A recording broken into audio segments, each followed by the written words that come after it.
Welcome to the TCU Innovates podcast. For over 150 years, Texas Christian University has been at the forefront of innovation, and we're just getting started. I'm TCU Chancellor Victor Boschini. And I'm TCU President Daniel Pullen. We are your hosts of TCU Innovates. Here, we highlight the latest stories of innovation and thought leadership across our community. Dream big, be bold. And lead on, Horned Frogs. Hello, everyone, and thank you for tuning into our new podcast. This is our very first episode, and we're all excited about it. And I'm really excited today to visit with Coach Campbell, who is in this first season as the new, but I guess not so new anymore, TCU women's basketball head coach. Coach Campbell, thanks for being with us today. Oh, I'm excited. Thanks for having me. So let's jump right in. Why don't we start? Tell everyone where you're from and what brought you to Texas Christian University. All right. Grew up north of Seattle, really close to the Canadian border, kind of in a small farming community. And Dad was a veterinarian. Most of my family's veterinarians, 3 generations. Mom was a high school teacher, math teacher. And so that's where I grew up and spent my whole childhood. And then TCU, I came here for many reasons. But Jeremiah, number one, just his vision and his leadership and what did he want, what he wanted from the women's basketball program. I absolutely loved. And so that was number one. And then second, just TCU, it's a national brand, has excellence across the board. When we got here, women's basketball was kind of the one sport that wasn't achieving excellence. And so that challenge excites me. This is my 4th major rebuilding project that I got to be a part of. And that challenge is something that I run to and gravitate to. And so those are the main things that brought me here. Cool. You know, that's funny you said, I never realized you grew up that close to Canada because I always think you have kind of a Canadian accent. Do people say that ever? Yeah, I get that a lot. Yeah, even when you say yeah like that. I grew about a block from the Canadian border. Oh my gosh. So are you also an animal lover? I am. Yeah. Yep. So my dad was large animal, so I grew up on cattle farms, going around with him. And then we had all sorts of pets growing up. So do you have any pet now? Just a dog. Yeah. What kind? A Labradoodle. Oh yeah, very good. Very good. Okay. What do you think about Fort Worth? Have you liked being in the city? Does your family like it? Oh, Fort Worth's incredible. It's the neatest spot me and my wife have lived so far. Oh, good. Just the community, the people. I got 2 daughters. They're 14 and 12, and so they're plugged in at Southwest Christian. And then downtown, the stockyards, just the way of life here. Fort Worth is a really neat bubble. It has absolutely everything, but none of the big city headaches. I mean, we love going downtown and getting dinners and Sundance Square. My daughters love it down there. But Fort Worth, it's been really, really neat. And transitioning's hard when you uproot and move your family across the country. But Fort Worth, we're 10 months into it, and it's been our favorite spot that we've lived so far. Oh, very good. Hey, I find it interesting. You're surrounded by women at work and at home. I have no say in my life. My dog's a boy, so we got Charlie. And I go home and they tell me what to do. I come to the office, they tell me what to do, and I'm with my team and they tell me what to do. Well, that's very good. At least it's consistent in your life, right? Yep. To talk about the team a little bit, because I think one of the reasons you were attractive to us is because you're a rebuilder and because you have a reputation for creating such a great team culture. Tell us about that. Like, do you have tricks for that? Is that intentional? Yeah, the intentional part has been I've been attracted to rebuilding jobs for whatever reason. I enjoy that journey and that process of taking something that's at rock bottom and helping navigate all that stuff and elevating it to an elite level. And so there's many layers, right, to building a culture. I truly believe the first part is the people. And for me in my industry, it's our staff. It starts with your staff. And so assembling a staff and getting that right. Then the next part is in sports, you inherit a group of players that you didn't recruit that you don't know. And then you got to blend that group with your recruits that you start bringing in. And so that process, have you ever read the book Good to Great? Yes. Do you like it? Love it. Okay. I love it too. And, but that first step is getting the right people on the bus and getting the wrong people off the bus. And that could be for many different reasons.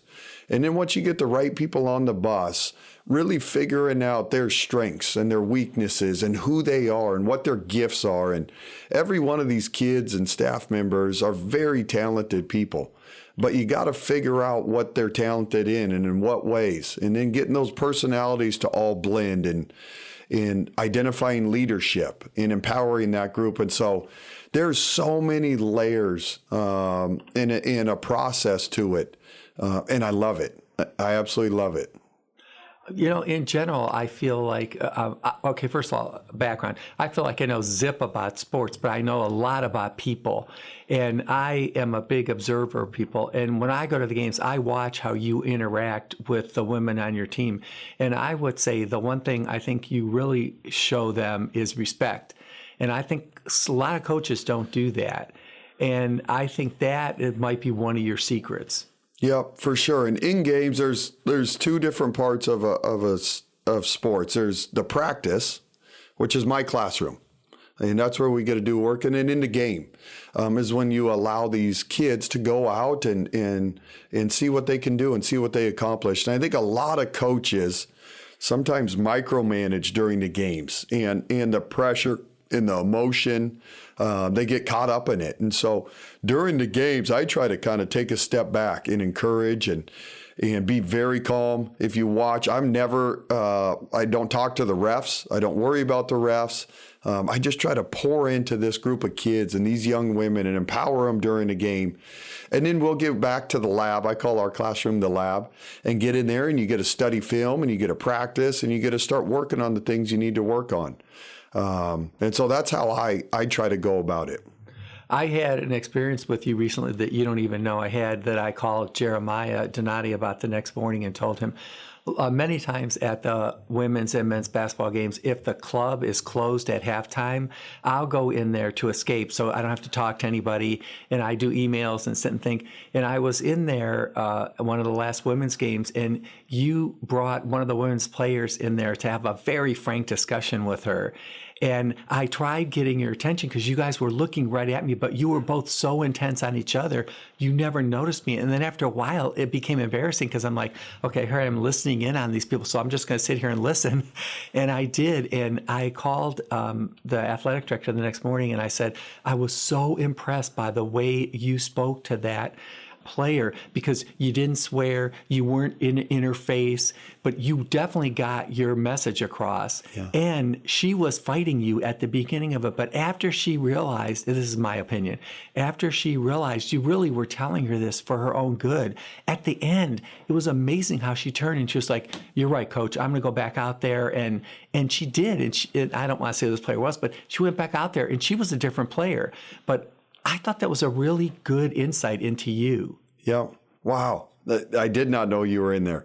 But yeah, that was a young lady in the first half that had some stuff cluttering her mind and wasn't playing good basketball and just needed to have a frank conversation about this is what you need to do in regards to the second half. And if we go as she goes. And so in order for our team to be successful, that young lady has to be in the right mindset with the right focus. And so I try to have very direct, honest conversations. I'm big on that. That's one of our pillars of our program is honesty. But you can be honest in a very respectful way. And I think that situation was what our program's about, is being brutally honest, but do it in a loving way. Right. And I, in my opinion, I think she appreciated, she knows where she stands. When did you first know you wanted to be a coach? For basketball, the point guard, you're kind of a coach in training. And so my whole career. So you were a point guard? I was a point guard. Yep. And you're kind of the coach on the floor. And so during my whole journey, it's easy to look back, but I was training for this with the way I led, the way I communicated, the way I got absorbed within the team concept. I had some incredible mentors that coached me along my journey. And so in hindsight, it all makes sense. But during it, I didn't know I was going to become a coach. I would say once I was finishing up my playing career, I had an opportunity to be a graduate assistant for a year. And that's when I got to just immerse myself on the coaching side. And I knew that I had a passion for it. I knew that I loved it. I love the game of basketball, and I love young people. And so that's when I was all in. What other sports did you play in high school? Basketball was the only sport I played in high school. Okay. Just happened to be a part of a really talented team. Had 9 Division I kids that were a part of that high school program. And so you kind of had to be all in if you were going to make it at that school. Growing up, I did everything, football and baseball and soccer. But basketball's always been my passion. 2 things. Who's your basketball player idol and who's your basketball coaching idol? Yeah, the player Manu Ginobili played for the San Antonio Spurs for his whole career. He's from Argentina, but he's one of those kids, one of the best competitors to ever play in the NBA. Something that's unique about him, he came off the bench his whole career. He's a Hall of Famer. And majority of his career was coming off the bench for the San Antonio Spurs, won many NBA championships with them. And so it's so unique, his story, yet he was one of the best players in the world. So he's just this incredibly selfless, elite competitors. And so I loved him. And then his vision, he had incredible passing ability and vision. And so I just loved Manu. And then coaching, a guy named Randy Bennett. He's a men's coach at St. Mary's College, and he's been there. I think this is his 22nd or 23rd year there at a small private Christian university, and has been running a top 25 men's program for many, many years. And so he took me under his wing when I was really young, starting out in the industry. And I would say I got my PhD in coaching from Randy. And if you go back there, there's just this amazing culture. All the former players come back in the off season to train there, and it is just this tight knit family. And he's had sustained success. And so I would say, 90% of what I do is from my time with Randy in St. Mary's. Did you ever tell him that? Yes. That's great. We still talk often. Good. Anytime I'm struggling or I need to run stuff, by him, that's the guy I call. And so he's been an amazing mentor. Now he's a dear friend. Just very grateful for him. Okay, great. Let's talk about Schollmeyer Arena. I think it's a great place for basketball, and I love Schollmeyer, and I know you do too, but tell me, what would make Schollmeyer even better? And then also this next question, what's the best basketball college arena you've ever been in? Because I have one I want to tell you about, but I want to hear what you think. Yeah, so Schollmeyer, the size, they nailed it. Right. It's the perfect size for Fort Worth, for an intimate environment. So I love that. And I'm excited to the day that we're going to sell that thing out. It's coming, and it's our job to get a product that's worthy. But what's one of the things that's special about Fort Worth is how much they love their frogs in all sports. When I got hired, it was during the baseball run. Last spring. That was fun. Oh my gosh, that stadium was sold out and packed, and so that gave me a glimpse into it. And then just getting to see the men's basketball crowds that are here are electric. The Texas game just last week was awesome. So Schollmeyer, you guys did an amazing job building that. It's a perfect size. Best basketball venue? Yeah, college. There's 2 that. Pauley Pavilion at UCLA is one of the historic spots, and they renovated it in the last 5 years. Have you been there since they've renovated it? Not since it's renovated. It still has the historic nostalgia to it, but it's modern now. Mm-hmm.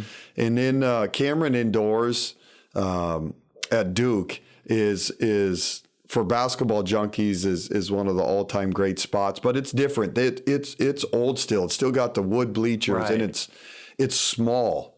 And so, but when you walk in there, you just feel the greatness that's come through there. And so those are 2 different spots, but those are my 2 favorites. Okay, no way. You just flunked that test because the best basketball arena in America at any college is Assembly Hall at Indiana University. I haven't been there yet. No way. Yeah. That is so cool. It's got the steepest stairs and the most history. And, yeah, I just love that place. But I've been to the other two you mentioned too, and those are great. What about Hinkle Fieldhouse at Butler? That's a cool place too. Have you ever been there? I have not been there for a game. Yeah. But I got to just walk through it when it was empty. Yeah. But that's one of the top 5. Right. Yep. Right. Okay. Tell me this about TCU. Like, what would you change about it here to make it even better? Because you already love it, but is there one thing here you think, boy, why do they do that? No, I haven't found that yet. Oh, wow. P.S. I love you. Go ahead. Yep. When I got here, the people used to joke that in the department, they call it Disneyland. And it's incredible. You got about a student body, it's about 11,000. So it's big enough that you don't feel like you're at a small school, but it's not overwhelming. So that size, it's got to be the nicest, cleanest campus in the country. I don't even know how you guys do it, but there's not a piece of garbage. You'll walk campus, you won't see one single piece of garbage. It's just beautiful in the landscape, the facilities, the buildings. You guys have crushed it at TCU, and it's one of the reasons I came here is it checks every box. Private, high academic, 11,000 student body, amazing facilities and support. The community is all in on TCU. And so I haven't found anything that is like, oh, we got to tweak this or change this. It just gets me excited to bring these high achieving young women from around the world to come see this place. Oh, that's great. But, you realize when you say you guys, you're part of those guys now. So, yeah. Okay, you've had an amazing season, and you did something, like I'm 100. I've never seen this done before in basketball.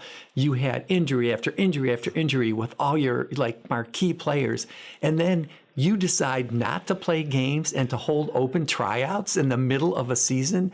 Tell me about that. That was wild. An experience that very few people have ever had to walk through and navigate. And even before that, so for the whole story, right, you get off to a 14-0 start. It's magical what was unfolding. It's the best start in school history. And you have this collection of kids that just complement each other. And that puzzle, it fits. We nailed it. And then the injury bug unfolds over a 2-week period that totally decimates us. And you lose your 3 best players that are irreplaceable. And it got to the point where the medical staff and leadership didn't think it was safe to go compete with the bodies that we had left. And so you had to forfeit 2 games. And so and you don't want to do that. Everybody wants to go compete and play. Right. And so you had to figure out a solution quickly. And the only thing that you could do in mid-year is to hold open tryouts. And so the next day we put out on a flyer, we had a 6:00 tryout on a Thursday and another one on a Friday.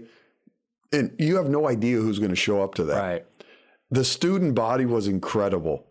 We had about 50 young ladies that came between the 2 days. And we originally had a 2-hour slot. Both days we shrunk that to an hour. These kids were gassed, right? And they're not in college basketball shape. They're walking around, going to class, eating Chicken Express, having their Starbucks, and now they're running suicides, playing, competing, diving on the floor. So we took 4 young ladies from that. The first step is you just got to find the 4 best basketball players. But then there's the culture part. And you're taking these 4 kids. In the normal recruiting process, you get to know their family, their background, who they are, what makes them tick. You know all this about these young people as you build a team. Well, now you're bringing 4 random kids that you don't know anything about into your locker room in the heart of a season while adversity's going on. So that's the part that scared me is, okay, we got 4 young ladies that can play basketball, but we also they're part of our family now, and we don't know them. And then there's the onboarding process of, they got to pass the NCAA, all the academic stuff. They got to get their physicals cleared. Then there's the class schedule part. where they weren't set up to be a part of the women's basketball program, and school's already going. So when we first identified them and sat down with each of them, not one of their class schedules worked out. So we're like, okay, we got 4 players, but they can't come to practice. And then there's Sarah Sylvester, who played volleyball and is a dual sport athlete, and incredible what her coach allowed her to do to come be a part of our program. And so we could unpack this. There's a lot of layers to this, but they have been incredible. 3 of the 4 changed their whole class schedule for us. Sarah can't because she still needs to do volleyball tryouts while she's helping us. So she can't come to practice. So she has her own special practice slots. And these young ladies, they have been incredible in the locker room. They're dying. They're now doing full weight strength and conditioning and practices, but they have allowed us to continue the journey of the season. And they've allowed us to compete and play 5-on-5. And so normally you learn what your culture is when adversity hits. Well, adversity hit hard in year 1 unexpectedly. And it shows you the young ladies that we have in our locker room and the leadership that's in there. And to go from a 14-0 team that doesn't even have enough kids to play. And we have it's actually posted on all their lockers, but process over outcome. Process over outcome. And that was when we were going 14-0. And to dive in and lose yourself in don't worry about the outcome. You know, we might have started 0-14 or 14. It shouldn't matter. Lose yourself in the process. And so we really clung to that during this whole situation. And so we ended up never practicing because of the class schedules, but we have enough kids to play. So we have Central Florida. And so we had to pivot. We changed our entire offense, and the kids go out and win the ball game. Yeah, I love that. And so that was one of the most special moments of my 17-year coaching career. I've played in a Final Four, got to be a part of the number 1 team in the country. That game with those student athletes and what they overcame and that night was one of the most special things that I've ever been a part of in my 17 years. I love that. And the rest of the kids on the team, they accepted these new members right away, it seemed to me. I mean, from watching them on the floor. Yep. You had to. You had no other choice, but that's the kind of kids. So we inherited 6 young ladies that were a part of the program. Then we added 6 kids from the transfer portal. And then there was 2 freshmen that were signed with the previous staff that we didn't know. So you kind of already have this mixed bag of players. And now you're adding 4 walk-ons that none of us know. But the character of these kids, who they are, that's why your culture starts with people. And you got to get the right people together. And it's what we talked about. Get the right people on the bus. We'll figure out the rest later. And I know in that book, and I agree with this, it's first who, then what. And so first who, let's get the right people, and then let's figure out what we got to do.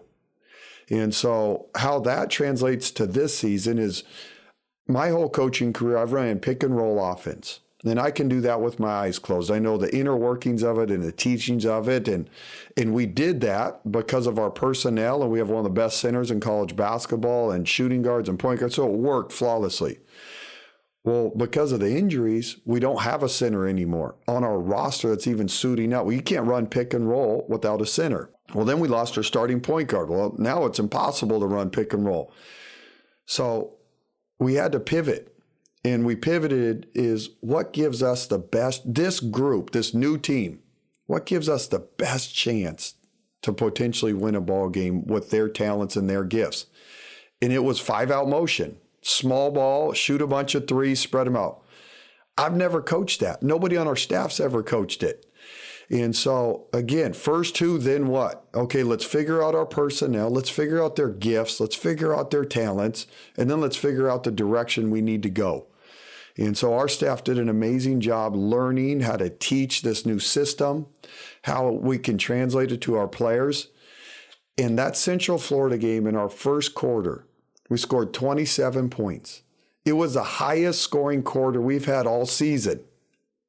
And so you had this group of young women that were backs against the wall, trying to learn something, had never played 5-on-5 to practice it, and went out there and had our highest scoring output. And so you never underestimate young people. Right, right.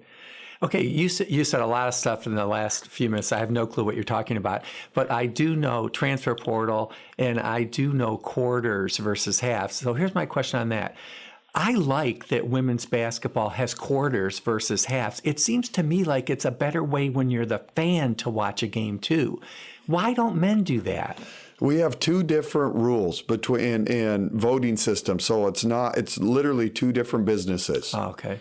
And college men, I believe it's the last basketball organization that's still doing halves. The Right. NBA's quarters, Right. WNBA's quarters, EuroLeague's quarters. So I love it. Obviously, men's college basketball is a great product. I'm biased, and I love the 4 quarters. I'm with you. Right. So maybe they'll eventually change. But right now, they're the last group that's still doing 2 halves. Right, right. Okay, talk about the transfer portal a little bit, Coach. Are you for that, against it? You accept it, what? Absolutely love it. Absolutely love it. I love that. Yep. Because here's the thing. You have no choice anyway. Embrace it or don't coach. Yeah. You have to. You gotta change, you gotta adapt. That's for any business, adapt or die. And so it's here and it's not going away. But I love it because it gives young people the freedom to make choices. And there's a wide range of things that could happen when you go to a university, and there could be a coaching change. There could be a homesickness or a health issue. There's so many things that could make a kid want to end up going a different direction, but it gives the student athletes the freedom. And I love it because I'm confident in our coaching staff is going to build a culture that's so elite, that's going to attract the right kind of kids, and it's going to keep them here.